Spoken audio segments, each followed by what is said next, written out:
এই গাইস আজ কিন্তু রান্নার একটা শর্ট ভিডিও নিয়ে আমি চলে এসেছি। হ্যাঁ, অনেকদিন ধরেই আমার ভিডিও দেওয়া হচ্ছে না কোনো। তো আমি কিছু কিছু রান্নার রেসিপি যেগুলো আমি জানি সেগুলো তোমাদের সাথে শেয়ার করছি। তো আজকে বানাচ্ছি হচ্ছে কি ডিম রুটি। তো ডিম রুটি বানাতে গিয়ে আমার যেই জিনিসগুলো প্রয়োজন পড়ছে সেই জিনিসগুলো তোমাদেরকে দেখিয়ে দিচ্ছি। তো ভিডিওটা তো শর্ট ভিডিও, তো অনেক কিছুই আমি বলতে পারছি না, তোমরা দেখে নিলে পরে অবশ্যই বুঝতে পারবে। তো এখানে কিন্তু ডিম রুটিটা বানাচ্ছি, কিন্তু আমাকে কিন্তু দুটো ডিম দিতেই হবে। আমি কিন্তু 1 বাটির মতন আটা নিয়ে নিয়েছি এখানে। 1 বাটি আটাতে কিন্তু দুটো ডিম দিতেই হবে, কারণ ডিম রুটিতে যদি ডিমের ভাগটা না বেশি দিই তাহলে পরে আর ডিম রুটির কী মানে। তো এখানে কিন্তু কাঁচা লঙ্কা কুচি আর পেঁয়াজ কুচি, তারপরে একটু স্বাদ মতন নুন আর একটু সামান্য চিনি আর একটু কিঞ্চিত মাত্র হলুদ, একটু কালারটা আসার জন্য। তারপর কিন্তু এটাকে একটুখানি ম্যারিনেট করে নিলাম।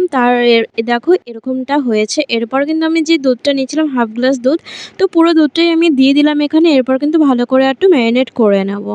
তারপরে আমার মাঝখানে যে ঘটনাটা ঘটবে ওটার জন্য আমি একদমই প্রস্তুত ছিলাম না, কিন্তু ওই ঘটনাটা ঘটে গেছে আমার সাথে, তোমরা দেখতে পাবে। আমি কিন্তু বেশিরভাগটা ব্লগ ভিডিওই বানাই, তার পাশাপাশি রান্নার রেসিপিগুলোও দিই যেগুলো আমি পারি আর কি।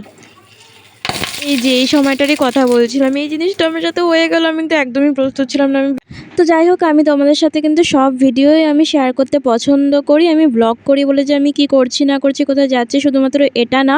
আমাকে কিন্তু অনেকে বলে যে তুই ব্লগ করছিস তো ব্লগই কর, রেসিপি এত কিছু কেন ছাড়ছিস। কিন্তু আমার ভালো লাগে।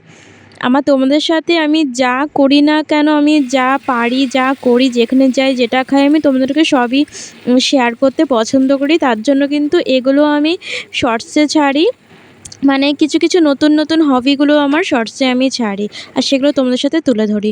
তো যাই হোক, প্রথমেরটা কিন্তু ভালো হয়নি, দ্বিতীয় রুটিটা কিন্তু ভালো হয়েছে। তো তোমরা ট্রাই করতে পারো। তো চলো গাইস, টাটা বাই বাই, দেখা হচ্ছে নেক্সট একটা শর্ট ভিডিওতে।